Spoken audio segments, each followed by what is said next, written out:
Carmelo Anthony was asked by the New York Observer if he plans on testing free agency after the season. This is what he had to say. I want to be a free agent. I think everybody in the NBA dreams to be a free agent at least one time in their career. It's like you have an evaluation period, you know? It's like if I'm in the gym and I have all the coaches, all the owners, all the GMs come into the gym and just evaluate everything I do. So yes, I want that experience.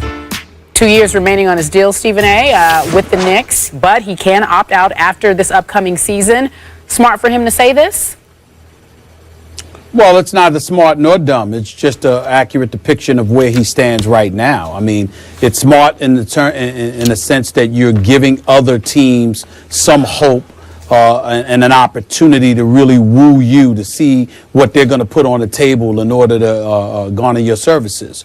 In the face of the New York Knicks, I think it's very, very smart because what you're doing is you're elevating the level of urgency attached to them. Not only do you have to worry about Brooklyn, you have to worry about legitimately positioning yourself to compete for an NBA championship. And Carmelo Anthony is a superstar scorer in this league. And so you can't regress to the realms of irrelevancy if you're the New York Knicks. You can't harken back to the days of old where you were close to nothing in terms of relevancy as a basketball team. You have to compete and you have to do the things necessary from a cap position, from a roster standpoint in terms of free agency, the draft, et cetera, to give this man every reason to believe that you are a franchise that he should look forward to committing to long term. It isn't smart, however, because Carmelo Anthony doesn't like attention to be brought to this, and he doesn't like to be in the eye of the storm. And this is definitely going to keep him right there as a member of the New York Knicks, because this story is not going to fade away at all throughout this season. They can't talk to him until February, and he's given them every indication, Skip, from what I've been told. He's given them every indication that he's not going anywhere, that he has every intent to re-sign with the New York Knicks. But if you remember months ago, right on this very show, I told you that he would entertain free agency, that the Los Angeles Lakers would be a viable option, that his lovely wife, Lala, obviously has aspirations of being in Hollywood, that he lives out there in the off season, and that it is definitely a place that he wouldn't mind entertaining going to. That doesn't mean he's going to do it, because the New York Knicks are in a position to offer him $129 million, whereas no one else can offer him more than 96. And Carmelo Anthony, just like he told me back in 2006, he loves his money. He had an opportunity to be a member of that free agent class in 2010, but he didn't want to do that.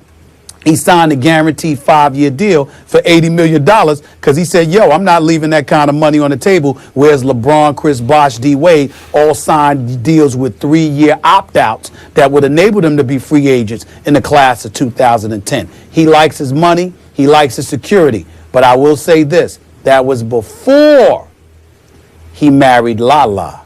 Lala is a businesswoman. She ain't just beautiful. She's incredibly smart and influential. He runs his household, please don't get me wrong. But he's going to listen to a beautiful woman that happens to be his wife, who's incredibly intelligent, I might add. Anything's possible.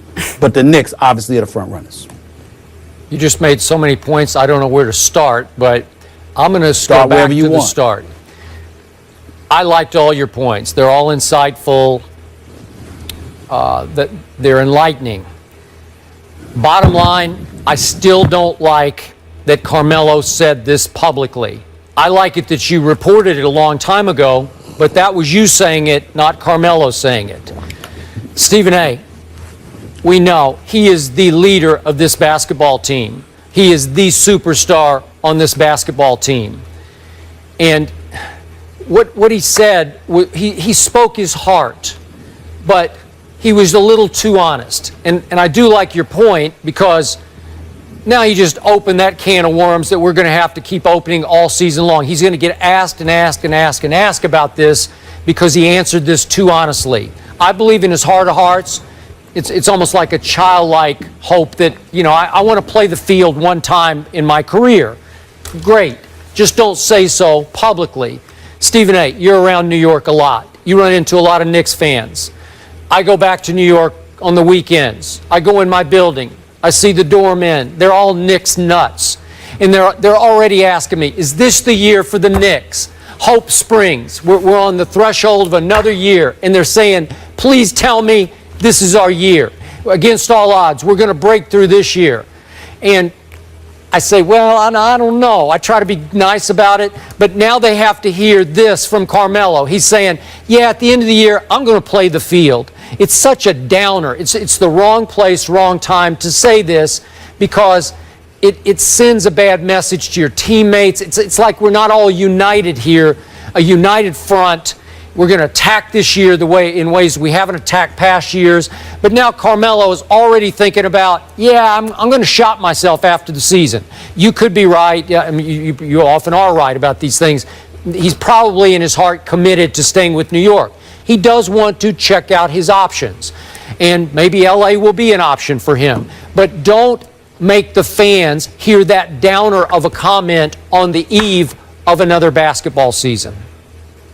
Well, what you have is what you would call you can call it the Dwight Howard syndrome. You can call it the LeBron James syndrome. You can call it all of those different things. Hell, you could call it the Carlos Boozer syndrome. Remember, he might have left Cleveland like a thief in the night to go to Utah, and I don't knock him for that because $27 additional million was on the table. But still in all, he wanted to be wooed before he ended up in Chicago. Chris Bosh wanted to be wooed before he ended up in Miami. Sure. Dwayne Wade wanted to be wooed before he elected to stay in Miami. LeBron James had the decision and turned it into a television show before he announced that he was taking his talents to South Beach. And now here comes Melo. What happens is that these individuals have become businessmen, conglomerates in and of themselves, corporations, if you will. And this is what the situation is. The more attention you bring to yourself, the more pursuers you bring to the table. The more people are working to pursue you, you never know what opportunities are out there to be presented to you that you could potentially maximize in the business world. These dudes ain't on Twitter for nothing. They don't have millions of followers for nothing. You think they're interested in communicating to millions of people, hearing their complaints or the little jabs or whatever the case may be? No. But the more followers you have, the more influence you have, the less you have to deal with the press, or so they think, and you are in a position to define yourself to some degree and manipulate how things are disseminated. This is the way they think. They'll never get around or be able to circumvent the fourth estate. Someday they'll wake up and realize that reality. That ain't going anywhere. But they certainly put forth their due diligence in trying to create that kind of persona and that kind of ambiance and vibe about themselves and their name. And this is one of the ways to do it. Carmelo Anthony is doing nothing but following the footsteps of LeBron, Bosh, D-Wade, Boozer, and all of those boys. The only individual that didn't do it and wouldn't engage was Kevin Durant, who just announced on Twitter, I'm staying in Oklahoma City. No suspense, no drama, no headlines, nothing. He's the only one that did that. But you realize, Carmelo could have opted not to answer this question until this season is over. He could have just said, leave me be. I don't want to even touch that until we finished with this year. Because you almost suggest that in your heart of hearts, you're resigned to the fact that your Knicks this year really don't have much of a shot to break through and win the Eastern Conference, right? I don't believe that. I don't believe they do. I think the New York Knicks are a fourth or fifth best team in the Eastern Conference. I think they'll win about 50 games, get to the semifinals, and then they're going home. That's what I believe. Do you think Carmelo believes that in his heart of hearts right now, that they're about the fifth best team? No, I wouldn't say that. I think that he believes because of himself and his level of greatness that they always have a shot. But at the same time, I think Miami and I think Indiana humbled him. I think Carmelo Anthony recognizes that legitimately there are two teams in the Eastern Conference better than the New York Knicks. That's the Miami Heat.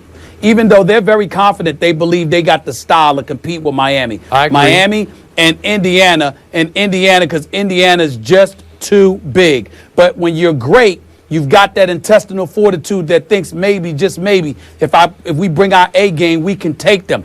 But he does know they are at a disadvantage. And he does know it's a long shot that they're going to get to the finals, let alone win a championship. He's not that. He's not stupid. Stephen A. and Skip, we know